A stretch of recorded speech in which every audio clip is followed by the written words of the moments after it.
Are you familiar with the 12 original apostles? Today we're going to talk about James, who is the son of Zebedee. He's the third disciple that is listed in the book of Matthew, and he is the brother of John. Now, etymology of his name is really interesting, Hebrew, and it comes from the name Yaakov, which is actually Jacob, not James. Since it means Jacob, it has the same meaning of Jacob, which would be substituter or holder of the heel, which makes sense for Jacob in the Old Testament as he came out holding his twin brother's heel whenever he was born. You might be wondering, if his name was Jacob, why on earth do we call him James in our English New Testaments? And this was probably because in the original Bible, when it was written, this part of the New Testament was written in Koine Greek, which would be street words, not the classical Greek that you would find if you go into Greek theology. This is the Koine Greek that our Bible was written in.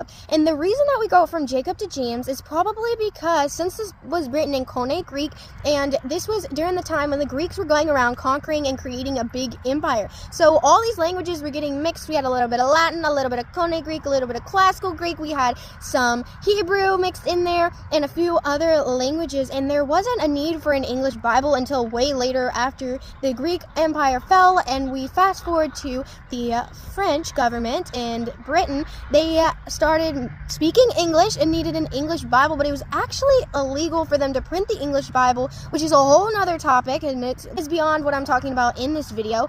But long story short, in 1380s, when the French originally created the English Bible, they probably just translated it to James because they were French, and that was their version of Jacob.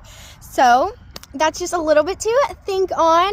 Let me know down in the comments if you learned anything new and what apostle you would like to hear me talk about next. I hope y'all have a blessed rest of y'all's day. Bye.